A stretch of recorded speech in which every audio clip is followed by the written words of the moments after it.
আজকে আমরা স্টেরিলাইজেশনের প্রাথমিক পাঠটা পড়ব এবং একেবারে পড়বার শেষে আমি দুটো পাতা খুব ইম্পর্টেন্টলি বলে দেবো। সেই দুটো পাতা যদি তোমরা দেখে আনাও পরীক্ষার সময় তাহলে যথেষ্ট। ওরাল পরীক্ষায় পাশ করবার জন্য এর বেশি কিছু লাগে না। থিওরির কয়েকটা কোশ্চেন আসে, সেটা আমরা আলোচনা করব একেবারে শেষে। কেমন? খুব সংক্ষিপ্ত, খুব অল্প করে পড়লেই হয়। তবে বেসিক জিনিস কোনটা জানতে হবে সেটা শুধু শিখতে হয়। বেশি কিছু মাইক্রোবায়োলজি নিয়ে অত মাথা ঘামাবার কিছু নেই। তবে মাইক্রোবায়োলজি লাগে মেডিসিনের জন্য, এইটুকু আর কি। তো চলো আমরা প্রাথমিক জিনিস কয়েকটা শিখি। সেটা হচ্ছে যে স্টেরিলাইজেশনে যাওয়ার আগে স্টেরিলাইজেশন কি, ডিসইনফেকশন কি, অ্যান্টিসেপসিস কি, অ্যান্টিসেপটিক্স কি, ডিকন্টামিনেশন বলতে কি বোঝায়, আর বায়োলোড বলতে কি বোঝায়, চলো একটুখানি আমরা বুঝে নিই। যেমন ধরো স্টেরিলাইজেশন, এটাই আজকে তোমরা পড়া শুরু করলে একদম ফাইনাল পরীক্ষা যখন দেবে তখন অবধি আমরা জিজ্ঞেস করবো হোয়াট ইজ স্টেরিলাইজেশন, তার ডেফিনেশনটা আমায় বলে দাও। জিজ্ঞেস করবেই করবে, এক্সটার্নালের ইন্টারনালের সবার একটা খুব ক্যাচ কোশ্চেন হচ্ছে হোয়াট ইজ স্টেরিলাইজেশন অথবা ডিফাইন স্টেরিলাইজেশন। এই যে জায়গাটা একেবারে স্পেসিফিক্যালি আজকে যেটা বলবো ঠিক সেটাই তোমাদের উত্তর হবে। একেবারে তোতা পাখির মতো সেটাকে মনে রাখতে হবে। আমি বুঝিয়ে দিই, তোমরা মনে রাখবে। যেমন ধরো স্টেরিলাইজেশন হচ্ছে একটা process by which articles, surfaces, media আর কি হয় সেই সারফেস গুলো থেকে স্টেরিলাইজেশন মানে জীবাণু মুক্তকরণ, তাই তো? স্টেরিলাইজেশন মানে জীবাণু মুক্তকরণ। তাহলে জীবাণু, micro organisms R removed from the article, surface and media. এই তিনটে শব্দের উপর আমি খুব জোর দেব। এই তিনটে শব্দ যদি না বলা যায় তাহলে কিন্তু কোথা থেকে আমরা করব সেটার সম্পর্কে ধারণা স্পষ্ট হয় না। এই ডেফিনেশনটা দেখো, process by which all living microorganisms, dead microorganism নয়, living microorganism. Why? Because living microorganism can produce disease. তাই আমরা ইনস্ট্রুমেন্ট, ওটি ইনস্ট্রুমেন্ট, কোনো সারফেস, কোনো এনভায়রনমেন্ট, সেটা কিন্তু জীবাণু মুক্ত থাকতে হবে। তা নইলে আমরা কোনো সার্জারি করতে পারবো না, কোনো ড্রেসিং করতে পারবো না, তাই না? তাহলে কি দাঁড়ালো? Process by which all living microorganisms including viable spore. এই স্পোর কথাটা খুব ইম্পর্টেন্ট। স্পোর হচ্ছে ব্যাকটেরিয়ার resting, resistant and dormant form.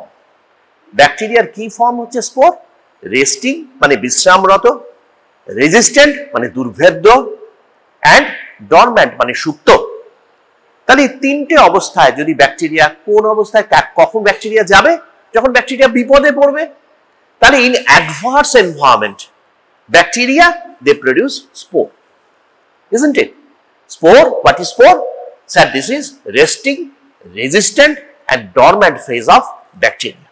একেবারে টিপিক্যাল এই উত্তরটা বললেই 10-এ 10, 1 নম্বরও কাটবার জায়গা নেই, এটা মনে রাখো। তাহলে এটা হচ্ছে স্পোর। তাহলে আমরা মাইক্রো অর্গানিজমই শুধু এলিমিনেট করব না, তার সঙ্গে সঙ্গে স্পোরটাও করব। কেন? যদি অর্গানিজম আর্টিকেলস এর মধ্যে স্পোর থেকে যায় তাহলে সেই স্পোর জার্মিনেট করবে। একটা স্পোর থেকে একটা ব্যাকটেরিয়া হয়, আর একবার যদি একটা ব্যাকটেরিয়া হয় তাহলে ফেভারেবল এনভায়রনমেন্ট পেলে সে মাল্টিপ্লাই করবে।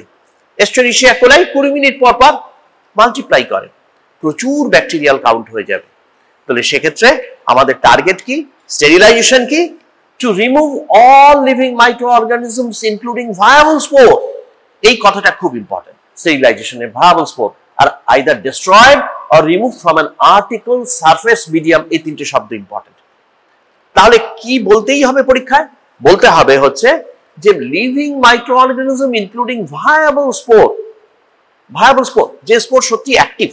ইনঅ্যাক্টিভ স্পোর, অনেক দিনের স্পোর নষ্ট হয়ে গিয়েছে, আর ভায়াবল হবে না, সেই স্পোরেরও কোনো দাম নেই। তাই এই কথাটা খুব important. Viable spore are either destroyed or remove from article, surface and media. এবার ব্যাকটেরিয়ার আমরা ডিসইনফেকশনে যদি আসি, তাহলে এই ডিসইনফেকশনে কিন্তু দুটো জিনিস ব্যতিক্রম আছে। কোথায় আছে? Process that destroys or removes most if not all pathogenic organisms. Pathogenic organism কারা? যারা রোগ তৈরি করতে পারে। ওখানে কিন্তু অল মাইক্রো অর্গানিজমস, আর এখানে কারা? অনলি প্যাথোজেনিক ব্যাকটেরিয়া, যারা প্যাথোজেন। অসংখ্য এনভায়রনমেন্টে অনেক অর্গানিজম রয়েছে, আমাদের স্কিনেও রয়েছে, যারা কমেন্সাল, তারা নয়, pathogen. The pathogenic organisms but may or may not destroy bacterial spore. এই ডিসইনফেকশন কিন্তু ব্যাকটেরিয়াল স্পোরকে মারতে পারে না। তাহলে এখানে দুটোর মধ্যে ফারাক, স্টেরিলাইজেশন আর disinfection. Sterilisation all organisms including spore, disinfection pathogenic organism without spore.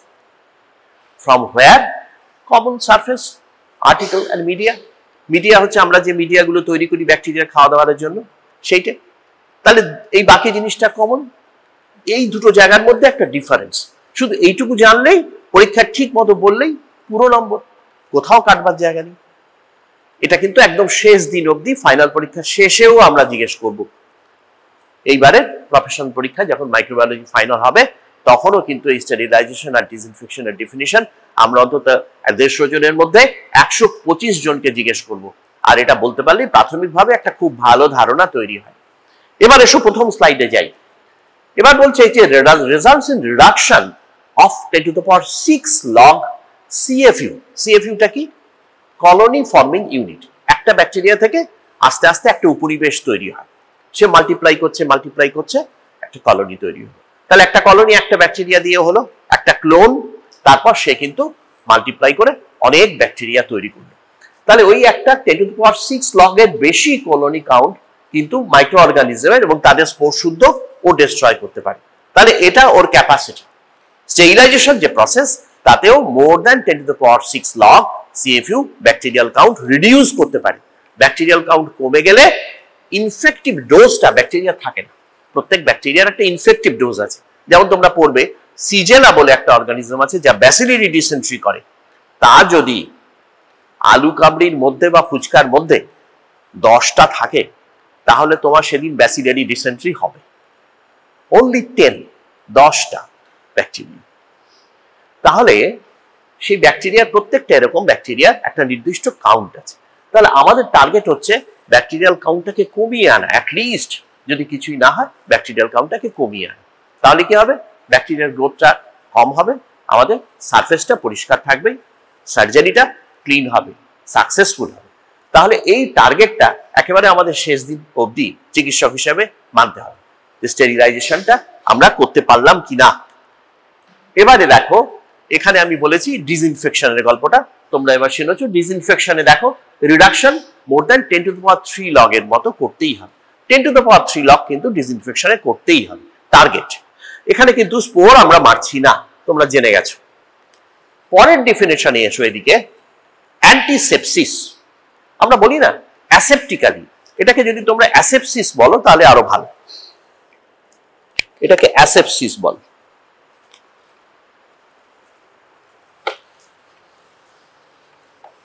আমরা প্রায়শই বলি মেইনটেইনিং অ্যাসেপসিস, আমরা বলি এই শব্দটা। সার্জারিটা ডান বা একটা কোনো process is done maintaining asepsis. তাহলে অ্যাসেপসিস কথাটার মানে কি? মানে একটা এনভায়রনমেন্ট জীবাণু মুক্ত থাকে। মানে একটা ওটি এনভায়রনমেন্ট ধরো, ওটির মধ্যে আমরা বিভিন্ন রকম অ্যারেঞ্জমেন্ট করি, সেই অ্যারেঞ্জমেন্টে হেপা ফিল্টার বা ইত্যাদি সমস্ত লাগাই, মডিউলার ওটি করি to reduce the bacterial count. তাই সেই যে কন্ডিশনসটা, একটা এনভায়রনমেন্ট যখন জীবাণু মুক্তকরণ করা হবে, তখন তার নাম হবে অ্যাসেপসিস। সেই এনভায়রনমেন্টটা অ্যাসেপটিক্যালি করা হবে, অ্যাসেপসিস আমরা অ্যাচিভ করব। নেক্সট টার্মিনোলজি হচ্ছে অ্যান্টিসেপটিক্স। প্রায়শই বলি অ্যান্টিসেপটিক লাগিয়ে দাও। অ্যান্টিসেপটিক কেন? একটা নিওস্পোরিন কিনে আনো। নিওস্পোরিনটা কি? অ্যান্টিসেপটিক্স। অ্যান্টিসেপটিক্স কি? সেই পদার্থ, সেই সাবস্টেন্স, সেই কেমিক্যালস যেটা লিভিং সেলসের উপর লাগালে লিভিং সেলসের কোনো ক্ষতি হবে না। তাহলে antiseptics are those which can be easily applied on the living cells. স্কিনে লাগাচ্ছ, চোখে লাগাচ্ছ, সব জায়গায় লাগাচ্ছ, তাহলে ওটা হচ্ছে অ্যান্টিসেপটিক্স। ডিকন্টামিনেশন কি? What is contamination? কন্টামিনেশন হচ্ছে, মনে করো একটা সাব অবজেক্ট, কোনো একটা কিছু ওটি ইনস্ট্রুমেন্ট, সেটা অ্যাপেন্ডিসেক্টমিতে কাজে লাগানো হয়েছে। তাহলে সেই ওটি ইনস্ট্রুমেন্টের মধ্যে রক্ত, শরীরের বিভিন্ন রস লেগে গিয়েছে, বডি ফ্লুইড লেগে গিয়েছে, তাহলে সেই আর্টিকেলটা বা সেই ইনস্ট্রুমেন্টটা কি হয়েছে? কন্টামিনেটেড হয়েছে। বা একটা আর্টিকেল তোমার মাটিতে পড়ে গিয়েছে, মাটি লেগেছে, তাতে কন্টামিনেটেড হয়েছে। তাহলে environmental material or body fluid যদি কোনো আর্টিকেলের ইনস্ট্রুমেন্টের মধ্যে লেগে থাকে, তাহলে সেটাকে আমরা বলি কন্টামিনেটেড আর্টিকেল। আমরা বলি যে তুমি একটা নোংরা জায়গায় হাত দিলে, তোর হাতটা কন্টামিনেটেড হয়ে গেল। তারপরে তুই একটা সিঙ্গারা খেলি, তুই স্যানিটাইজ করলি না, আমরা বলি না হাতটাকে স্যানিটাইজ করে নাও। তাহলে এইটা হচ্ছে কন্টামিনেশন। আর ডিকন্টামিনেশন কি? ব্যাকটেরিয়াল কাউন্টটাকে কমিয়ে আনা। কিভাবে? By sanitiser. স্যানিটাইজার দিয়ে তুমি ব্যাকটেরিয়াল কাউন্টটা কমিয়ে আনলে।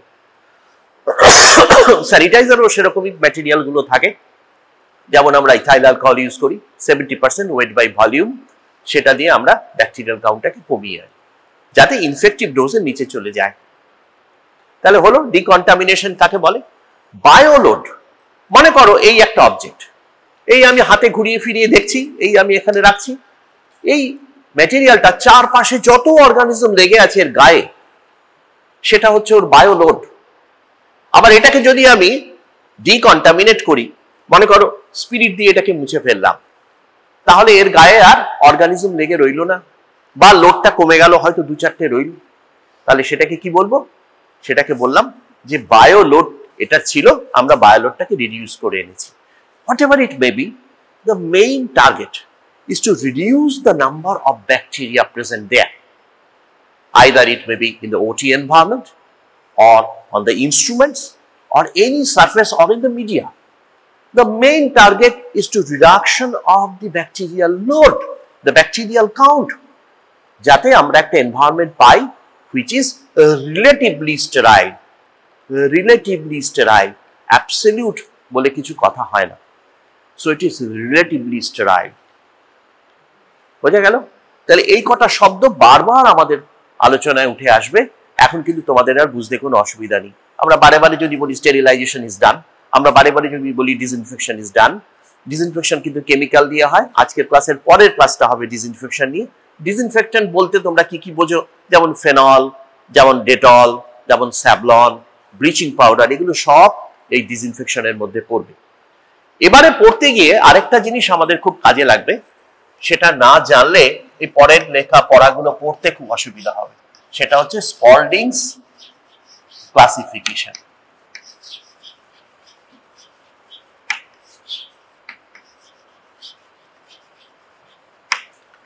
ভীষণ ইম্পর্টেন্ট, পরীক্ষায় আসে শর্ট নোট। এই স্পল্ডিং সাহেব আমাদের সার্জারির যত ইনস্ট্রুমেন্ট আছে সবগুলোকেই 3টে ভাগে ভাগ করে ফেললেন। কেন ভাগ করলেন? ভাগ করলেন এই জন্য যে এই ডিসইনফেকশন গুলোকে বা স্টেরিলাইজেশন প্রসেসকে উনি ক্যাটেগরি করতে চাইলেন, ক্যাটেগরাইজ করতে চাইলেন। কিভাবে করলেন? উনি ইনস্ট্রুমেন্টকে বললেন ক্রিটিক্যাল, সেমি ক্রিটিক্যাল আর নন ক্রিটিক্যাল। এইভাবে উনি 3টে গ্রুপকে ভাগ করলেন। এই ক্রিটিক্যালটা কি? সেই সমস্ত ইনস্ট্রুমেন্ট যা শরীরের ভেতরে প্রবেশ করে, স্টেরাইল এনভায়রনমেন্টকে ব্রিচ করে, ভেঙে দেয়, তারা হচ্ছে ক্রিটিক্যাল। যদি বলো এক্সাম্পল বলুন স্যার, তাহলে হচ্ছে হার্ট স্টেন্ট। হার্টের মধ্যে আমরা যে বাইপাস করছি, স্টেন্ট গুলো বসাচ্ছি, সেটা ক্যাথেটার, কার্ডিয়াক ক্যাথেটার যেগুলো আমরা বসাচ্ছি হার্টের মধ্যে, ইন্ট্রাভেনাস ক্যাথেটার, ক্যাথেটার যেগুলো বসাচ্ছি, আর্টিফিশিয়াল ডিভাইসেস যা সমস্ত বসাচ্ছি এদিকে ওদিকে এদিকে হাড়ে, সব হচ্ছে ওই ক্রিটিক্যাল ইনস্ট্রুমেন্টের মধ্যে পড়ছে। ওরা শরীরে থাকবে, ওরা স্টেরাইল এনভায়রনমেন্টের মধ্যে থাকতে হবে, তাহলে ওর জন্য আমার স্পেশাল প্রসিডিওর লাগবে। বোঝা গেল? তাহলে ওর জন্য আমার স্পেশাল ডিসইনফেকশন লাগবে, ওর জন্য আমার স্পেশাল স্টেরিলাইজেশন প্রসিডিওর লাগবে, এবং সেরকম অ্যাসেপসিস মেনটেন করে কাজটা করতে হবে। ওই দুটো শব্দ এবার এলো, স্টেরিলাইজেশন, ডিসইনফেকশন, অ্যাসেপসিস। নেক্সট হচ্ছে সেমি ক্রিটিক্যাল, যেগুলো শরীরে যায় ব্রিচ করে আমাদের ডিফেন্সকে, মিউকাস মেমব্রেনকে ভাঙে, কিন্তু বেশিক্ষণ সেখানে থাকে না, অল্প সময়ের জন্য আমাদের কন্ট্যাক্টে আসে, মিউকাসের কন্ট্যাক্টে আসে। যেমন ধরো এন্ডোস্কোপ, তোমার আজকে এন্ডোস্কোপি হচ্ছে, তুমি শুয়ে রইলো, তোমার ভিতরে আমরা একটা নল, তার মধ্যে ক্যামেরা আছে, সেটা আমরা পড়ালাম, সেটা দিয়ে আমরা ভেতরটা দেখছি যে সেটা কি আছে। আমরা সিস্টোস্কোপ, ইউরিনারি ব্লাড আঁকতে দেখবো, সিস্টোস্কোপ দিয়ে দেখছি। এই যে স্কোপগুলো, এগুলো হচ্ছে অল্প সময়ের জন্য কন্ট্যাক্টে আসে, তাহলে তাদেরকে আমরা সেমি ক্রিটিক্যাল ফেললাম।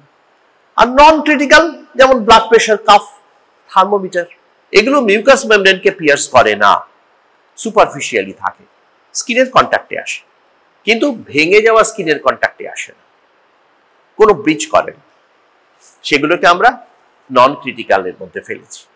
তাহলে এই তিনটের জন্য দেখো স্টেরিলাইজেশনের কিন্তু অনেক ফারাক। একটা শরীরের ভেতরে থাকবে, তার জন্য স্পেশাল ডিভাইসেস, স্পেশাল অ্যারেঞ্জমেন্ট চাই, স্টেরিলাইজেশন ডিসইনফেকশন ভালোভাবে চাই, সেমি ক্রিটিক্যালের জন্য অতটা জোরদার চাই না, আর নন ক্রিটিক্যালের জন্য তো বিশেষ কিছু চাই না। এবার আমরা সমস্তগুলোকে ওইভাবে ভাগ করব, করতে গিয়ে ঢুকতে গিয়ে আলোচনায় আমাদের এই শব্দগুলো কিন্তু আসবে, তাই আমি আগাম এগুলো সম্পর্কে তোমাদের একটু বলে নিলাম, নইলে বুঝতে অসুবিধা হয়। এবারে এসো, কি কি এজেন্টস হসপিটাল এনভায়রনমেন্টে আমাদের কাজে লাগবে। আমি আজকের এইটা প্ল্যানই করেছি যে আমাদের যে সিবিএমই মডিউল আছে ঠিক সেরকম ভাবে বলবো, হসপিটাল এনভায়রনমেন্টে তোমাদের সার্জারিতে গিয়ে কিভাবে এগোতে হবে, কি কি কাজে লাগবে, সেটাই আমরা আজকে মাইক্রোবায়োলজি দিয়ে যাব। তাহলে ইন্টারেস্টিং হবে, ভালো লাগবে পড়তে। তাহলে কি কি লাগে আমাদের স্টেরিলাইজেশনের জন্য সার্জারিতে? যা যা লাগে স্টেরিলাইজেশনের জন্য তাদেরকে বলে স্টেরিল্যান্ট। আবার ডিসইনফেকশনের জন্য লাগে ডিসইনফেক্টেন্ট। স্টেরিল্যান্টের মধ্যে আছে, এজেন্টস এর মধ্যে হচ্ছে স্টিম স্টেরিলাইজার। আমরা দুভাবে করতে পারি, একটা হচ্ছে ড্রাই হিট দিয়ে করতে পারি, আর ময়েস্ট হিট দিয়ে করতে পারি। ড্রাই হিট বলতে এক্সাম্পল কি, যেমন ধরো ফ্লেমিং, গরম করছি, গরম করে সেই গরমটার মধ্যে একটা লুপ ধরলাম, বা একটা ব্যাকটেরিওলজিক্যাল কোনো ইনস্ট্রুমেন্ট ধরলাম, ধরে সেটাকে পুড়িয়ে নিলাম। খুব ক্রুড মেথড।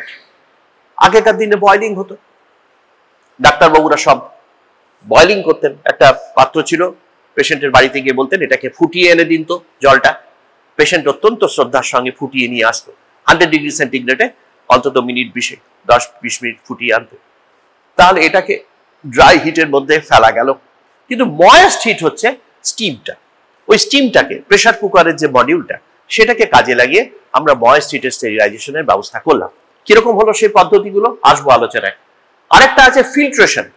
এমন একটা মেমব্রেন ফিল্টার বানালাম, নাইট্রোসেলুলোজ দিয়ে হতে পারে, এমন একটা ফিল্টার বানালাম যার মধ্যে দিয়ে ব্যাকটেরিয়া পাস করতে পারবে না, সেটার একটা পোর সাইজ আছে, সেটা দিয়ে আমরা ব্যাকটেরিয়াকে ফিল্টার করে দিই। ফিল্টারে ব্যাকটেরিয়া আটকে রইল, আমি প্রোডাক্টটা পেলাম স্টেরাইল। যেমন সেরাম, প্লাজমা, যদি এগুলোকে স্টেরাইল করতে যাই তাহলে আমরা কিন্তু এই নাইট্রোসেলুলোজ ফিল্টার ইউজ করতে পারি। ঠিক সেরকম রেডিয়েশন, আয়োনাইজিং রেডিয়েশন, নন আয়োনাইজিং রেডিয়েশন আছে। যদি তোমার সিরিঞ্জের প্যাকেটটা দেখো, সিরিঞ্জের প্যাকেটটা একবার ভালো করে দেখো, স্টেরিলাইজড বাই গামা রেজ বলে লেখা থাকে। নিডল সিরিঞ্জ রোজ আসে বাড়িতে, প্রায়ই আসে, বা যদি গিয়ে ডিপার্টমেন্টে গিয়ে দেখো যে কি করে এটা স্টেরিলাইজড হয়েছে, প্যাকের মধ্যে রয়েছে, তাহলে দেখবে ওটার গায়ে লেখা রয়েছে স্টেরিলাইজড বাই গামা রেডিয়েশন। তাহলে ওটা একটা প্রসিডিওর। এগুলো এমন একটা প্রসিডিওর, এই ফিল্ট্রেশন, রেডিয়েশন, এই দুটো স্পেশালি এমন একটা প্রসিডিওর যেখানে কোনো হিটের ব্যাপার নেই, কোনো হিটের ব্যাপার নেই। গরম করা বা ময়েস্ট হিট বা ড্রাই হিট কিছুই লাগছে না। তাহলে এই দুটো স্টেরিলাইজেশন প্রসিডিওরকে বলে কোল্ড স্টেরিলাইজেশন, ঠান্ডা স্টেরিলাইজেশন, কোল্ড স্টেরিলাইজেশন। যদি শর্ট নোট আসে ভুল করো না, লিখতে হবে এ দুটোই। প্রশ্ন ঘুরিয়ে করা হয়, কি প্রশ্ন করা হয়? What is cold sterilization? উত্তর খুব সহজ, দিতে পারবে এখন। চলো আমরা পরের চ্যাপ্টারে যাই। এবার কেমিক্যাল মেথডস, কিছু কিছু স্টেরিলাইজেশন ইউজ করা হয়, ইথিলিন অক্সাইড আর প্লাজমা স্টেরিলাইজেশন, ও একেবারেই লেটেস্ট, আমরা আসবো পরে। দেখো, সেন্ট্রাল লাইন সাপ্লাই ডিপার্টমেন্ট, এটা যদি একটা হাসপাতালে না থাকে তাহলে সেই হাসপাতালের কিন্তু স্টেরিলিটি নিয়ে প্রশ্ন উঠে যায়। সেখানেই একজন চিকিৎসক বেছে নেন। আমরা যখন চিকিৎসককে কোনো অপশন দেই যে আপনি অপারেশনটা কোথায় করবেন, ক্লিনিশিয়ানরা বলেন না আপনি বি বা এ তে আসুন, ওটা কিন্তু সেফ হবে। যদি আমাদের ইনশিওর করা থাকে বা এসব থাকে, তাহলে আমরা কিন্তু বেছে নেই যে যেখানে স্টেরিলিটিটা ভালো মেনটেন হয় সেরকম একটা হাসপাতালে আমি পেশেন্টকে সাজেস্ট করি। হাসপাতালেও যে হয় না তা নয়, বেশ কিছু হাসপাতালে সেরকম ভাবে সিএসএসডি ইউনিট, ভালো ইউনিট আছে। আমরা জানবো যে সিএসএসডি কথাটা কি। এটা একটা শর্ট। সিএসএসডি হচ্ছে সেন্ট্রাল স্টেরাইল সাপ্লাই ডিপার্টমেন্ট। এটা হচ্ছে সেই ডিপার্টমেন্ট হাসপাতালে যেখান থেকে স্টেরাইল ইনস্ট্রুমেন্ট সেট দিয়ে দেওয়া হয় সার্জনকে বা সিস্টারকে। সিস্টার গিয়ে বললেন আমার একটা কোলেসিস্টেক্টমি অপারেশন হবে, তখন সেটা শুনে সিএসএসডি ইনচার্জ বলল এই আপনার সেট ম্যাডাম। সিস্টার নেওয়ার সময় সেটটার মধ্যে দেখবেন যে কবে স্টেরিলাইজ হয়েছে, কি কি ইনস্ট্রুমেন্টের লিস্ট তার মধ্যে আছে এবং এটা কি প্রসিডিওরে স্টেরিলাইজড হয়েছে, সেটা নিয়ে গিয়ে সার্জনকে দেবেন। সার্জন তখন সেটা থেকে অপারেশন করবেন। তো এটা হচ্ছে প্রসিডিওর। এখন চলো দেখি সিএসএসডি এরিয়া বলেছে কি 4টে ইউনিডিরেকশনাল জোন আছে। ইউনিডিরেকশনাল মানে একটা ঘর থেকে তুমি আরেকটা ঘরে যেতে পারবে, কিন্তু সেই প্রথম ঘরে আর ফিরে আসতে পারবে না, তোমাকে ওই দিক দিয়ে বেরিয়ে যেতে হবে। সেটা হচ্ছে ইউনিডিরেকশন। আমরা প্রথম এই শব্দটা শুনেছিলাম কোভিড ল্যাবের সময়, ইউনিডিরেকশনাল। এখানে এসো সিএসএসডি ইউনিডিরেকশনাল। কিরকম আছে সিএসএসডি দেখতে একটু দেখি। এই হচ্ছে সিএসএসডি ডিপার্টমেন্ট। খুব ভালো করে তাকিয়ে দেখো, এটা হচ্ছে কি, এটা হচ্ছে রিসিপ্ট কাউন্টার। এখানে হচ্ছে যত সমস্ত ইনস্ট্রুমেন্ট আজকে সার্জারিতে ব্যবহার হয়েছে, রক্ত মাখা যা কিছু সব ওখানে আসলে আমরা ওটা রিসিভ করে নেব। নিয়ে প্রথমে কি করব, ওই দেখো ডিকন্টামিনেশন এরিয়া, ওই সেই তোমার ডিকন্টামিনেশন এলো, মানে সেখানে রক্ত বা বডির যা সমস্ত রস লেগে আছে সেগুলোকে আমরা ধুয়ে ফেলবো, ক্লিন করব। কিভাবে? সোপ ওয়াটার দিয়ে, খুব সাধারণভাবে সোপ ওয়াটার দিয়ে ভালো করে আমরা সেগুলো ধুয়ে ফেলবো, ড্রাই করব। করে ডিকন্টামিনেশন এরিয়া থেকে আমরা কোথায় যাব? 2 নম্বর দেখো প্যাকেজিং এরিয়া। 2 নম্বরে আমরা ওইখানে প্যাকেজিং করব। ওখানে স্টাফ রয়েছে যারা ওগুলোকে পেপারে জড়িয়ে ফেলবেন। বিশেষ পেপার আছে, সেই পেপারে সেগুলোকে জড়িয়ে ফেলা হয়। খুব টাইট করা যাবে না, কারণ তার ভেতরে এয়ার সার্কুলেশন হতে হবে, তাই না? তাহলে খুব টাইট করা যায় না, একটা অ্যাভারেজ টাইট করে সেগুলোকে প্যাক করে ফেলা হয়। আজকের কোলেসিস্টেক্টমি হয়েছে, কোলেসিস্টেক্টমি সেটটাকে প্যাক করে ফেলা হয়। প্যাকেজিং হয়ে গেল, তারপর কোথায় যাবে? এই হলো স্টেরিলাইজেশন এরিয়া। এই মাঝখানের জায়গাটা হচ্ছে স্টেরিলাইজেশন। এই যে ছোট ছোট উইন্ডো গুলো, সেখান থেকে স্টেরিলাইজেশন ইনস্ট্রুমেন্টের মধ্যে ওটা দিয়ে দেওয়া হয়। স্টেরিলাইজেশন ইনস্ট্রুমেন্ট আমাদের আছে, সেটা অটোক্লেভ হতে পারে, সেটা ইটিও হতে পারে, ইথিলিন অক্সাইড স্টেরিলাইজেশন হতে পারে, অথবা প্লাজমা স্টেরিলাইজেশন হতে পারে। আমরা চয়েস করে নেব অ্যাকর্ডিংলি আমাদের যেরকম ডিমান্ড, ক্রিটিক্যাল, সেমি ক্রিটিক্যাল, নন ক্রিটিক্যাল, তার উপর আমরা চয়েস করব কোন ইনস্ট্রুমেন্টটা এই অটোক্লেভের মধ্যে দিলে নষ্ট হয়ে যেতে পারে, কোন ইনস্ট্রুমেন্টটা আমরা কোন সিস্টেমের মধ্যে দেব, সেটা আমাদের চয়েস বা ওখানে যে সমস্ত স্টাফেরা থাকবেন তাদের চয়েসের উপর নির্ভর করে। একেবারে এসওপি করা আছে, অপারেটিং ম্যানুয়াল তৈরি করা আছে, কোনটা কোথায় দিতে হবে সেটা দেখে তারা সেটা ওখানে দিয়ে দেবেন। দেওয়ার পর কি হবে? Storage area. এই স্টোরেজ এরিয়া সেই প্যাকেটগুলো তৈরি হবে, যে প্যাকেটটা আজকের কোলেসিস্টেক্টমির জন্য যাবে, যে প্যাকেটটা আজকের অ্যাপেন্ডিসেক্টমির জন্য যাবে। ডেট লেখা থাকবে, ইনস্ট্রুমেন্টের নামগুলো লেখা থাকবে, আর কবে স্টেরিলাইজেশন হয়েছে সেটা লেখা থাকবে। এবারে সেই প্যাকেটটা এসে ইস্যু অর্ডার কাউন্টার ইস্যু এখানে আসলো যে আজকে হবে একটা প্যাকেট দিন, সেটা নাম লিখে সেটা আমরা দিয়ে দেবো। কনসেপ্টটা বোঝা গেছে? তাই এটা ইউনিডিরেকশনাল, এদিক থেকে এদিকে যাবে। এসো তারপরে স্লাইড দেখি। Decontamination area, washing by manual or automated washer. ভালো জায়গায় অটোমেটেড ওয়াশার থাকতে পারে। Packaging area, items are enclosed safely to allow penetration of sterilant. Safely মানে একটুখানি ঢিলে ঢালা ভাবে প্যাকেজিংটা হবে। Sterilisation area, steam steriliser. Steam স্টেরিলাইজারের মধ্যে আমরা অটোক্লেভ ইউজ করি। আগের দিন তোমরা যারা যারা আমাদের মাইক্রোবায়োলজি ল্যাবে গেছো তাদেরকে আমি নিজের হাতে স্টেরিলাইজার ইনস্ট্রুমেন্ট অটোক্লেভটা দেখিয়েছি। দেখেছো তো? অটোক্লেভ যারা গেছো তারা দেখতে পেয়েছো, একটা বড় একটা ভার্টিক্যাল অটোক্লেভ আমি তোমাদের দেখিয়েছি, সেটাই আজকে দেখাবো। আর হচ্ছে স্টেরাইল স্টোরেজ এরিয়া। তা এই 4টে এরিয়া তোমাদের কিন্তু এই সেন্ট্রাল সিএসএসডি বলে শর্ট নোট যদি আসে তাহলে এখন আর লিখতে কোনো অসুবিধা হবে না, এবং যে কোনো জায়গায় তোমরা যাও গিয়ে কিন্তু সেখানকার স্টেরিলাইজ সিএসএসডি, আজকে তোমাদের মধ্যে অনেকেই সার্জারির লোক হবেন, গাইনোকোলজির হবেন, বা অনেকেই অনেক কিছু প্রফেশনে যাবে, তাহলে কিন্তু তোমাদের এই সিএসএসডি এরিয়াটা চেক করে নেবে। তা না হলে তোমার হাতে সবচেয়ে বেশি ইনফেকশনে পেশেন্ট আক্রান্ত হবে এবং তোমার রেপুটেশন নষ্ট হবে। সুতরাং নিজের হাতে ওর জায়গাটা ইন্সপেকশন করবে এবং প্রসিডিওরোলজি সবটা দেখে বুঝে নেবে। এটা কিন্তু সার্জন হিসেবে বা গাইনোকোলজিস্ট হিসেবে তোমাদের প্রথম পার্ট, প্রথম চাহিদা, প্রথম সাকসেসফুলি এই জিনিসটা তোমরা নিজেরাই মনিটর করতে পারো। এবার এলো সেই অর্গানিজম লোড, যাকে আমরা বায়োলোড বলে বলেছি। এটা আর তোমাদেরকে বলার নেই, বায়োলোড তোমরা জানো, জেনে নিয়েছো। নেচার অফ অর্গানিজমস, বহু অর্গানিজমস আছে, যেমন বহু মানুষ আছে, নানা রকমের মানুষ, সেরকমই কিছু লোক আছে খুব দুর্ব্যবহার সম্পন্ন, কিছু সুবুদ্ধি সম্পন্ন, নানা রকম লোক। ঠিক সেরকম অর্গানিজমরাও আছে, কাউকে কাউকে মেরে ফেলা খুব ডিফিকাল্ট, তাদেরকে আমরা ক্যাটেগরিক্যালি সাজিয়েছি। প্রিয়ন বলে একটা জিনিস আছে, তার কোনো নিউক্লিয়াস কিছু নেই, ডিএনএ আরএনএ কিছু নেই, ভয়ঙ্কর খারাপ জিনিস প্রিয়ন। ক্রুজবেল্ট জ্যাকব ডিজিজ, স্ক্র্যাপি, এ সমস্ত হয় এবং এটা ক্যানিবালিজমের সঙ্গে জড়িত। এই প্রিয়ন, প্রিয়ন নিয়ে একটা অসাধারণ গল্প আছে।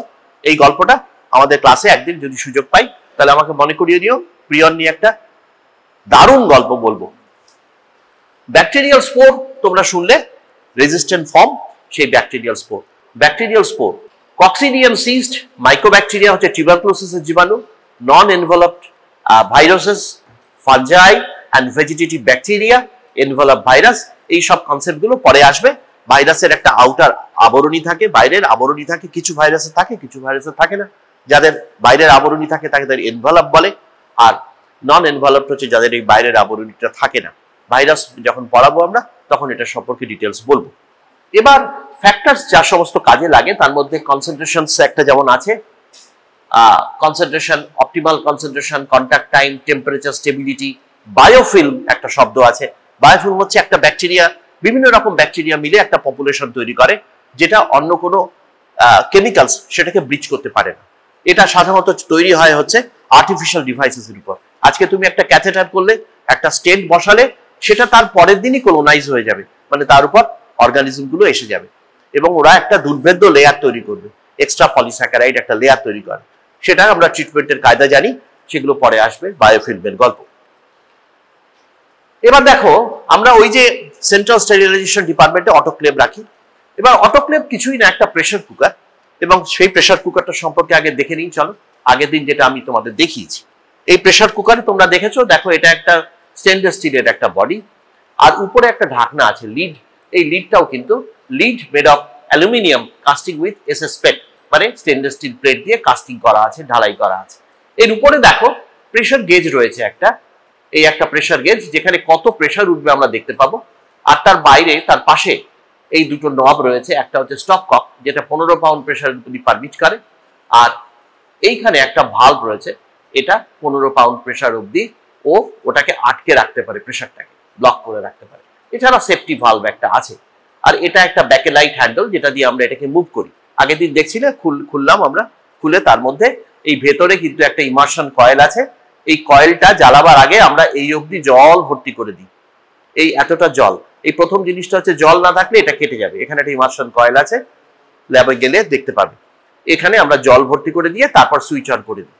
এটা হচ্ছে এই ইনস্ট্রুমেন্টটা, এই ইনস্ট্রুমেন্টটা হচ্ছে অটোক্লেভ তার নাম। এটা প্রেসার কুকারের মতো কাজ করে।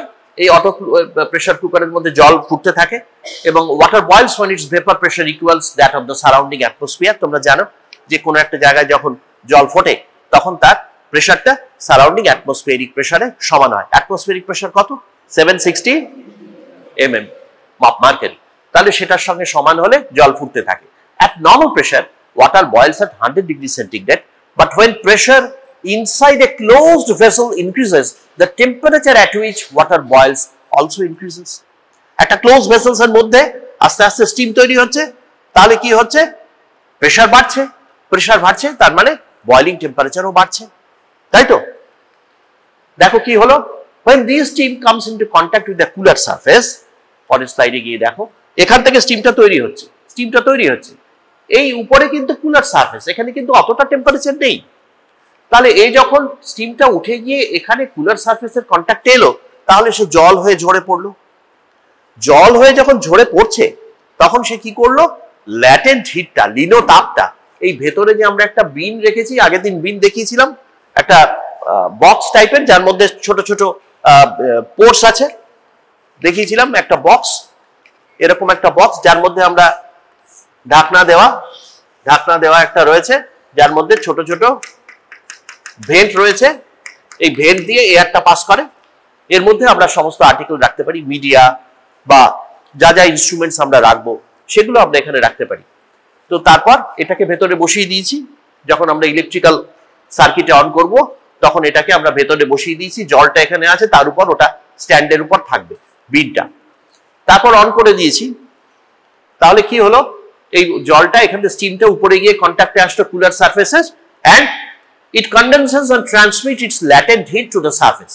একটা এক্সাম্পল আছে যে 1600 millilitre of steam at 100 degree centigrade and atmospheric pressure condenses into 1 ml of water at 100 degree centigrade and releases 518 calories of heat. এতটা লিনো তাপ ছাড়তে পারে। ভয়ানক ব্যাপার। তাহলে ময়েস্ট হিটের কিন্তু পেনিট্রেশন ক্যাপাসিটি অনেক বেশি। তুমি দেখবে যদি শুকনো আগুনে হাত পুড়ে যায় আর একটা ময়েস্ট হিটে তুমি একটা কিছু বয়েল করছো, তার মধ্যে হাত তোমার চলে গেল, তাহলে টিস্যু ইনজুরি বা বার্ন অনেক বেশি হয়, ডিপ বার্ন হয়, তাই না? তাহলে ময়েস্ট হিটের পেনিট্রেশন ক্যাপাসিটি বেশি। The large reduction in volume results in sucking of more steam. The process continues under the temperature of that surface becomes equal to the steam. এটা চলতেই থাকবে। যখনই এটা ভ্যাকাম হলো, স্টিম হয়ে চলে গেল, জল হয়ে ঝরে পড়লো, ভ্যাকাম তৈরি হলো, আরো বেশি টেম্পারেচার বাড়লো, অ্যাটমসফেরিক প্রেসার বাড়লো, টেম্পারেচার বাড়লো, করতে করতে এটা ততক্ষণই চলবে যতক্ষণ না পর্যন্ত ওই আপার সারফেসটাও এই একই টেম্পারেচারে এসে গেল। বোঝা গেল? How long it will continue, সাইকেলটা কতক্ষণ চলবে? সাইকেলটা ততক্ষণ চলবে যতক্ষণ না আপার সারফেসটাও গরম হয়ে যাবে, ততক্ষণই চলবে, তারপর আর সাইকেলটা চলবে না। বোঝা গেছে সাইকেলটা কি? The condensed water ensures moist heat for killing microbes. এটা পরের স্লাইড। তারপরে মেকানিজম অফ অ্যাকশন দেখো, moist heat destroys microorganisms by irreversible coagulation and denaturation of enzymes and structural proteins. প্রোটিনগুলোকে হিট করলে কোয়াগুলাম হয়ে যায়, ব্যাকটেরিয়ার ভেতরেও তাই ঘটবে। কম্পোনেন্টস গুলো তো আমি বলেই দিলাম, লিডের মধ্যে কি কি থাকবে আর নিচে কি আছে। এবার স্টেরিলাইজেশনটা যে হয়েছে সেটা আমাদের জানতে হবে। তার জন্য আমরা একটা কন্ট্রোল ইউজ করি, তার নাম হচ্ছে কেমিক্যাল কন্ট্রোল, থার্মাল কন্ট্রোল, এসবগুলো। কিন্তু এই স্টেরিলাইজেশন প্রসিডিওরটা আমরা জিজ্ঞেস করি যে কতটা হোল্ডিং টেম্পারেচার, কতটা হোল্ডিং পিরিয়ড, কতটা হবে, সেটা কিন্তু এখানে লেখা আছে। এটা বলতে হবে তোমাদের 121 degree centigrade for 15 minute at pressure of 15 per square inch বা পিএসআই। তাহলে এই অটোক্লেভের টেম্পারেচার হচ্ছে 121 degree centigrade for 15 minutes at 15 pound of pressure per square inch। এই কথাটা ওরালে জিজ্ঞেস করবে এবং তোমাদের বলতে হবে। 121 ডিগ্রি সেন্টিগ্রেড অব্দি টেম্পারেচার উঠবে, 15 মিনিট ধরে রাখতে হবে এবং 15 pound pressure per square inch ভেতরে জেনারেট করবে, তবে স্টেরিলাইজেশনটা হবে। বোঝা গেল? এখানে কি কি জিনিস আমরা ইউজ করি এরকম ভাবেই বলে দেওয়া যেতে পারে যে ক্রিটিক্যাল এন্ড সেমি ক্রিটিক্যাল, যারা সব হিট আর ময়েশ্চার রেজিস্ট্যান্ট আছে তাদেরকে আমরা ওর মধ্যে দিতে পারবো, কালচার মিডিয়া দিতে পারবো। আর বায়োমেডিক্যাল ওয়েস্ট, হসপিটালে যে ওয়েস্ট জেনারেট করে সেটা কিন্তু একই স্টেরিলাইজেশনে আমরা দিতে পারি না, সেটার জন্য আলাদা করে স্টেরিলাইজার আমাদের একটা রাখতে হয়, মানে দুটো রাখতে হয়। প্রিকশনস হচ্ছে ওয়াটারপ্রুফ ম্যাটেরিয়ালস আমরা ওখানে দেই না অটোক্লেভের ক্ষেত্রে। আর চেম্বার ওভারফিল্ড করা যাবে না, তাহলে কাজ হবে না। হাওয়াটা ঘুরতে হবে তো, স্টিমটা ভিতরে ঘুরবে তো। এই যে বিনের মধ্যে রেখেছি মালগুলো, তার ভেতরে যদি হাওয়া না ঘোরে তাহলে কোল্ড স্পট তৈরি হবে। কোল্ড স্পট যেখানে হাওয়াটা পৌঁছলো না, তার মধ্যে জীবাণু থেকে যাবে, তাকে বলে কোল্ড স্পট, সেটা তৈরি হবে। আর separate steam steriliser should be use, এটা তো হলো। দু রকমের হয়, একটা হরাইজন্টাল টাইপ, আমাদের ওখানে যেটা আছে সেটা ভার্টিক্যাল টাইপ। অ্যাডভান্টেজ হচ্ছে খরচ খুব কম আর স্টেরিলাইজেশন সাইকেলস আর খুব তাড়াতাড়ি হয়, 45 মিনিটসের মধ্যে হয়ে যায়। নন টক্সিক্স এবং কোনো বায়ো এন্ড প্রোডাক্ট থাকে না। স্টিমের আর কি এন্ড প্রোডাক্ট থাকবে। ডিসঅ্যাডভান্টেজ হচ্ছে ওই অ্যাক্রিলিক্স বা স্টেরিন পিভিসি ম্যাটেরিয়াল এগুলো সব মেটালস গুলো করোড করে ফেলতে পারে, এই জন্য সবসময় ব্যবহার করা হয় না। হায়ার টেম্পারেচার অনেক সময় প্রলং টাইমে can harm and shorten the life of instruments. Camera আছে এমন কোন ইনস্ট্রুমেন্ট এর ভিতরে দেওয়া যাবে না। বায়োলজিক্যাল ইন্ডিকেটরের কথা বলছিলাম, তিনটে ইন্ডিকেটর দিয়ে এই প্রসিডিওরটা যে ঠিকঠাক চললো সেটা আমরা দেখি। তিনটেই পরীক্ষায় জিজ্ঞেস করে যে তিনটে ইন্ডিকেটর কি কি, যা দিয়ে আমরা স্টেরিলাইজেশনটাকে কন্ট্রোল করতে পারি। ইন্ডিকেটরসের একটা হচ্ছে জিওব্যাসিলাস স্টিয়ারোথার্মোফিলাস, একটা স্পোর। সেই স্পোরটাকে আমরা ভেতরে দিয়ে দিই, ওই বিনের মধ্যে দিয়ে দিই। বিনের মধ্যে দিয়ে আমরা যখন স্পোরটা বার করি তখন আইদার সেটা কালার চেঞ্জ হয়ে গেছে, অথবা সেটাকে আমরা কালচার করে দেখি যে সেটা কালচারে গ্রোথ এলো কিনা স্পোরে। তাহলে এইভাবে সেটা চেক করা হয়, স্পোর চেক। আর কেমিক্যাল ইন্ডিকেটরের মধ্যে একটা টেপ আছে, সেই টেপটা দেখতে সাদা, একটা টেপের মতো এরকম থাকে, এরকম একটা টেপ থাকে, সেটা আমরা ভেতরে এই বিনের মধ্যে ভেতরে লাগিয়ে দিই, এখানটা লাগিয়ে দিই।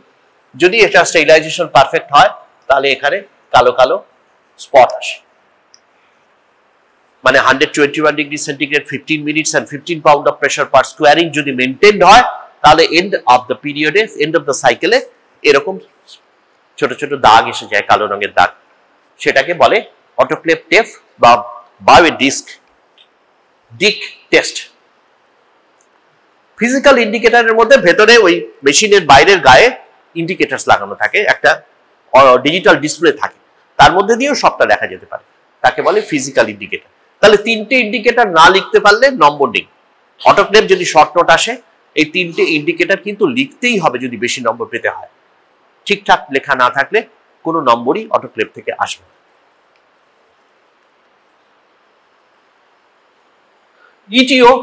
ইটিও কিন্তু একটা গ্যাস দিয়ে, এখানে one of the widely used gaseous chemical sterilant in CSSD. ওই সিএসএসডি যেখানে স্টেরিলাইজেশন হচ্ছে সেখানে কিন্তু এটা ব্যবহার করা হয়। Broad microbicidal action including spores causes alkylation of cell components such as cell proteins, DNA and RNA. Structural alteration করে দেয় প্রোটিনের স্ট্রাকচারাল অল্টারেশন করলে কি হবে, অ্যালকাইলেশন হয়ে গেল, তাহলে স্ট্রাকচারটা প্রোটিনের পাল্টে গেল, তাহলে ব্যাকটেরিয়া আর কি করলো, অ্যাক্টিভ রইলো না, সে আর না কোনো এনজাইম বানাতে পারছে প্রোটিন দিয়ে, না কিছু করতে পারছে, এইভাবে ও ব্যাকটেরিয়াকে নষ্ট করে। মেকানিজম অফ অ্যাকশন গুলো লিখতে হয়। Sterilization cycle carried out in ethylene oxide sterilizer, ওইটার ভেতরে একটা ইথিলিন অক্সাইড থাকে। ইথিলিন অক্সাইডের একটা নেগেটিভ জিনিস হচ্ছে এটা খুব করোসিভ, চট করে ওটা বাস্টিং হওয়ার সম্ভাবনাও একটা থাকে। আর তার সঙ্গে সঙ্গে এই স্টেরিলাইজার থেকে যে মালগুলো স্টেরাইল হয় তাকে অনেকক্ষণ ধরে এয়ারে রাখতে হয়, তা না হলে টক্সিক প্রোডাক্ট পেশেন্টের শরীরে চলে যেতে পারে। আসবো আমরা সেটা, কিন্তু খুব কস্টলি, ভালো। এই হচ্ছে ইটিও স্টেরিলাইজার, দেখতে এমনটাই। ওখানে সমস্ত মালপত্র আমরা যা যা স্টেরাইল করবো সব ঢুকিয়ে দিতে পারি। এখানে অ্যাডভান্টেজ হচ্ছে খুব সেন্সিটিভ ইনস্ট্রুমেন্টও আমরা ইটিওতে দিতে পারি। ইটিও কিন্তু অ্যাডভান্টেজ এটা অটোক্লেভের মতো নয় যে ক্যামেরা বা ইত্যাদি সমস্ত আছে তাকে আমরা স্টেরাইল করবো না। ইটিওর আরেকটা অ্যাডভান্টেজ হচ্ছে এন্ডোস্কোপ, যেটা একটা লম্বা স্কোপের মধ্যে একটা ক্যামেরা লাগানো, সেই স্কোপের মধ্যে এয়ারটা ঢুকতে পারে। তার মানে স্কোপটাকে পুরোপুরি স্টেরাইল করতে গেলে এগুলো খুব কাজে লাগে। ইটিও লং ক্যানুলা আছে এমন কোন ইনস্ট্রুমেন্টের ক্ষেত্রে এটা খুব ইম্পর্টেন্ট। ডিক গ্যাসিং বলে এটাকে, ডিক গ্যাসিং না করতে পারলে গ্যাসটা ওর মধ্যে লেগে থাকে। হার্ট লাং মেশিন, কি কি কম্পোনেন্ট এখন ইউজ করা হয়, হার্ট লাং মেশিন দেওয়া হয়, সুচার্স, ক্যাথেটার, স্টেন্টস, রেসপিরেটরস, ডেন্টাল ইকুইপমেন্টস, এগুলো সব ওখানে ইলেকট্রনিক ডিভাইসেস তাতে স্টেরাইল করা যায় সিএসএসডি তে। ইটিওর ডিসঅ্যাডভান্টেজ হচ্ছে হাইলি ইনফ্লামেবল আর এক্সপ্লোসিভ, অনেক সময় এটা কার্সিনোজেনিকও। তাই ইটিওটা থাকতেই হবে, কিন্তু এটাকে খুব সেফলি ইউজ করতে হয়। এরিয়েশনটা খুব ইম্পর্টেন্ট, মানে হয়ে যাওয়ার পর ম্যাটেরিয়াল গুলো এয়ারে রেখে দিতে হয় অনেকটা সময়, অনেকটা টাইম কনজিউমিং, সাইকেলে অন্তত 12 ঘন্টা লাগে, তাই খুব বেশি ইউজ করা যায় না, কিন্তু ওটির জন্য এসেনশিয়াল এটা। এটারও স্টেরিলাইজেশন কন্ট্রোল আছে। ব্যাসিলাস অ্যাট্রোফিয়াস, বিভিন্ন ব্যাকটেরিয়ার বিভিন্ন রকম স্পোর আছে, সেই স্পোরগুলোর নাম দেওয়া হয়েছে। আগেরটা স্টিয়ারোথার্মোফিলাস ছিল, এটা হচ্ছে অ্যাট্রোফিয়াস। এটা biological indicator to check the effectiveness of sterilisation procedure. Physical আর কেমিক্যালটা একই রকম আগেরটার মতো। Plasma sterilisation, the fourth phase in physics হচ্ছে প্লাজমা। প্লাজমা আমরা পার অ্যাসিটিক অ্যাসিড বা হাইড্রোজেন পারঅক্সাইডের মধ্যে ইলেকট্রিক্যাল কারেন্ট পাঠাই, পাঠালে একটা ফোর্থ ফেজ তৈরি হয়, সেটাকে বলে প্লাজমা। সেই প্লাজমা স্টেরিলাইজেশন ক্যাপাসিটি খুব বেশি, কিন্তু খুব কস্টলি ইনস্ট্রুমেন্টস, আর স্পেসটা খুব কম, তার জন্য সব জায়গায় ব্যবহার করা হয় না, ভীষণ কস্টলি। তবে অ্যাডভান্স কান্ট্রিতে প্লাজমা স্টেরিলাইজেশন ব্যবহার করা হয়, কারণ ওর এন্ড প্রোডাক্টটা টক্সিক থাকে না, এরিয়েশনের কোনো গল্প নেই। ইটিও না রেখে এটাও রাখা যেতে পারে, প্লাজমা স্টেরিলাইজেশন। তাহলে একটা ওটিতে অটোক্লেভ থাকতেই হবে, ইটিও অর প্লাজমা স্টেরিলাইজেশন কোনো একটা থাকবে, ইটিও অর প্লাজমা স্টেরিলাইজেশন কোনো একটা থাকবে। প্লাজমা স্টেরিলাইজেশন, এই প্লাজমাটা পরীক্ষায় জিজ্ঞেস করে, প্লাজমাটা short note, fourth phase in physics, এবং সেটা কি করে তৈরি হয় আমি বললাম। এই সেই প্লাজমা স্টেরিলাইজেশন দেখতে পাচ্ছ, জায়গাটা কিন্তু খুব বেশি নয়, খুব অল্প জায়গা, ভীষণ কস্টলি, কমার্শিয়াল ব্র্যান্ডের নাম স্টেরান্ট। এর কন্ট্রোলের জন্য ব্যাসিলাস টিয়ারো থার্মোফিলাস ব্যবহার করা হয়। ড্রাই হিটের হট এয়ার ওভেন, তোমরা আগের দিন দেখেছো হট এয়ার ওভেন কিরকম দেখতে, এই সেই হট এয়ার ওভেন আমাদের যেটা ল্যাবে আছে, হট এয়ার ওভেন। এর মধ্যে আমরা সমস্ত মালপত্রগুলো ঢুকিয়ে দিই, স্পেশালি গ্লাস ওয়্যাক্স, সোয়াব স্টিক, কটন সোয়াব এর মধ্যে রাখা যায়। এর মধ্যে রাখলে এর ভেতরে একটা ফ্যান আছে, ইলেকট্রিক্যালি অপারেটেড, এই ফ্যানটা এয়ারটাকে সার্কুলেট করে, আর এর টেম্পারেচার 160 ডিগ্রি সেন্টিগ্রেড থেকে ওঠে, 160 ডিগ্রি সেন্টিগ্রেড ফর 2 আওয়ার, 2 ঘন্টা রেখে দিলে জীবাণু মুক্তকরণ হয়, স্টেরিলাইজেশন হয়ে যায়। তাহলে এটা হচ্ছে হট এয়ার ওভেন। এরও জিজ্ঞেস করা হয় যে এটা নন টক্সিক, এর হোল্ডিং টেম্পারেচার হচ্ছে আমরা বললাম 160 degree centigrade for 2 hour, hot air oven. Pasteurisation, আগের দিন পাস্চুরাইজেশন নিয়ে আলোচনা হচ্ছিল। পাস্চুরাইজেশন হচ্ছে সেই পদ্ধতি যেখানে হঠাৎ করে টেম্পারেচার বাড়িয়ে হঠাৎ কমিয়ে দেওয়া হয়। দুটো মেথড আছে, একটা হোল্ডার মেথড, একটা ফ্লাশ মেথড। এই দুটোই পরীক্ষায় জিজ্ঞেস করা হয়, যে 63 ডিগ্রি সেন্টিগ্রেড 30 মিনিটস রাখা হয়, তারপর হঠাৎ করে 13 ডিগ্রিতে নামিয়ে দেওয়া হয়। এখন আর বিশেষ কিছু কাজে লাগে না, এখন মিল্ক স্টেরিলাইজেশনের জন্য এটা ইউজ করা হয়, পাস্চুরাইজেশন পদ্ধতি। All organisms like mycobacterium, TB, salmonella, Brucella যেগুলো মিল্কে থাকে, সেগুলো অল আর কিল্ড, এক্সেপ্ট কক্সিয়ালা বার্নেটি বলে একটা অর্গানিজম মরে না, তাকে একমাত্র ফ্লাশ মেথডে মারা যায়, মানে এই মেথডটায় মারা যায়। সেখানে 70 ডিগ্রি সেন্টিগ্রেড ফর 20 সেকেন্ডস, তারপর র্যাপিড কুলিং করা হয়েছে। কোল্ড স্টেরিলাইজেশন নিয়ে আমি অলরেডি বলেছি, কোল্ড স্টেরিলাইজেশন শর্ট নোট আসে, ফিল্ট্রেশনের গল্প এলো। মেমব্রেন ফিল্টার আর পোর সাইজ তার হচ্ছে 0.22 মাইক্রোমিটার, শুধু এটা মনে রাখলেই যথেষ্ট। মেমব্রেন ফিল্টার, তার পোর সাইজ, সেলুলোজ ফিল্টার, তার পোর সাইজ হচ্ছে 0.22, তাতে সমস্ত ব্যাকটেরিয়া ফিল্টার করা যায়। ওই রকম দেখতে, ওই উপরটার মধ্যে সমস্ত ম্যাটেরিয়াল দেওয়া হয়, আর নিচে ফিল্টার লাগানো থাকে। এই যে ফিল্টারগুলো, এর পোর সাইজ আছে 0.22, এর মধ্যে দিয়ে সব ফিল্টার হয়ে নিচে কালেক্টেড হয়। সাধারণত প্লাজমা সেরাম স্টেরাইল করা হয় এর থেকে। হাই এফিসিয়েন্সি পার্টিকুলেট ফিল্টার ওটিতে লাগানো হয়, বাড়িতে অনেকে লাগাচ্ছে আজকাল। Removes 99.7% of particles that have size of 0.3 micrometre or more, respirable particles, যা থেকে রেসপিরেটরি ডিজিজ গুলো তৈরি হতে পারে। আজকের পলিউশনের যুগে হেপা ফিল্টার একটা মার্ভেলাস, এবং হেপা ফিল্টার ওটিতে লাগালে মডিউলার ওটিতে থাকতেই হয়। উলপা ফিল্টার বলেও একটা বেরিয়েছে, সেটা আরো সেন্সিটিভ, আমাদের দেশে খুব একটা ব্যবহার হয় না। রেডিয়েশনের কথা অলরেডি বলেছি, গামা রেডিয়েশনের কথা স্টেরিলাইজেশনের জন্য লাগে, এবং স্পেশালি সিরিঞ্জ, নিডল, এদের প্যাকেটটা যদি তোমরা দেখো তাতে গামা রেডিয়েশনের গল্পটা পাবে। ইনফ্রারেড রেডিয়েশন, আলট্রাভায়োলেট রেডিয়েশন আছে। এরপর যদি আমরা দেখি যে আজকে আমরা কি কি পড়েছি, তার মধ্যে মাত্র এই কটা জিনিস মনে রাখার মতো। এখানে মনে রাখার মতো হচ্ছে অটোক্লেভ কোন ইনস্ট্রুমেন্ট আমরা বলেছি, ময়েস্ট হিট দিয়ে অটোক্লেভ চলে, যেটা প্রেসার কুকারের কনসেপ্টে চলে। সেখানে 121 ডিগ্রি সেন্টিগ্রেড 15 মিনিটস রাখা হবে, 15 পাউন্ড অফ প্রেসার, তাই না? এটা কিন্তু মনে রেখো, 15 pound of pressure, 15 degree, 121 degree centigrade and 15 minutes, এইটুকু মনে রাখতে হবে। এটা কিন্তু বারবার পরীক্ষায় জিজ্ঞেস করে, এমনকি শেষ দিন অবধি পরীক্ষায় জিজ্ঞেস করবে। Physical control, bacterial control and chemical control already আমরা ডিসকাস করেছি, আর বলছি না। এরকম ভাবে একটা যদি ফরম্যাট বানিয়ে নাও বা এটাকে রেখে দাও, তাহলে কিন্তু পরীক্ষা ওরাল হয়ে গেল। হট এয়ার ওভেন দেখছো, 160 ডিগ্রি 2 আওয়ার রাখা হচ্ছে, কন্ট্রোল ব্যাসিলাস অ্যাট্রোফিয়াস দিয়ে, আর তারপরেরটার কন্ট্রোল দেখো ব্যাসিলাস অ্যাট্রোফিয়াস দিয়ে, ইটিও। এটা 12 থেকে 14 ঘন্টা সাইকেল টাইম, এটা হচ্ছে ব্যাপার। ওটা 15 মিনিটস, এটা 2 আওয়ার, এটা 12 থেকে 14 ঘন্টা। এবার এসো কোশ্চেন্স ফর এক্সামিনেশন, কি কি কোশ্চেন্স আসবে পরীক্ষায় সেটা। Name some physical agents used in healthcare settings to sterilize instruments. এটা একটা বড় কোশ্চেন আসতে পারে। আমি খুব সংক্ষেপে লিখেছি যে পয়েন্টগুলো থাকতেই হবে। সেটা হচ্ছে dry heat, flaming and hot air oven. Flaming এর মধ্যে কি কি মেথড পড়ছে বললে হচ্ছে ফ্লেমিং, এছাড়া সানলাইট থেকেও হতে পারে, তাই না, বয়লিংও হতে পারে, এবং তার সঙ্গে সঙ্গে হট এয়ার ওভেনকে এর মধ্যে ইনক্লুড করবে। ওই যেটা আমাদের ল্যাবরেটরিতেও আছে, তোমরা দেখবে বা যারা দেখেছো। ময়েস্ট হিটের মধ্যে আসছে টেম্পারেচার বিলো 100 ডিগ্রি আর টেম্পারেচার অ্যাবাভ 100 ডিগ্রি। অ্যাবাভ 100 ডিগ্রির মধ্যে আসছে বয়লিং। টিন্ডালাইজেশন, টিন্ডালাইজেশন হচ্ছে সেই পদ্ধতি যেখানে পরপর 3 কনজিকিউটিভ ডেজ 100 ডিগ্রি সেন্টিগ্রেডের উপরে একটা মিডিয়াকে বয়েল করে স্টেরাইল করা হয়। কেন পরপর 3 দিন? কারণ স্পোর জার্মিনেট করে। প্রথম দিনে স্টেরিলাইজেশনে হয়তো কিছু স্পোর থেকে গেল, সেই স্পোরটা পরের দিন জার্মিনেট করলো, তাই সেই স্পোরটাকে মারার জন্য এই পদ্ধতি টিন্ডালাইজেশন। আর যদি সেটা 100 ডিগ্রির নিচে হয় তাকে বলে, ওই একই পদ্ধতিকে বলে ইনস্পিসেশন। কিছু মিডিয়া আছে, আমরা যেমন ডিপথেরিয়ার মিডিয়া, সেগুলো ইনস্পিসেটেড সেরাম আগার মিডিয়া। তাহলে সেরাম আগার, এগুলো সমস্ত আগার নয়, সেরাম মূলত স্টেরিলাইজ করার জন্য ওই ইনস্পিসেশন পদ্ধতিটা ব্যবহার করা হয়।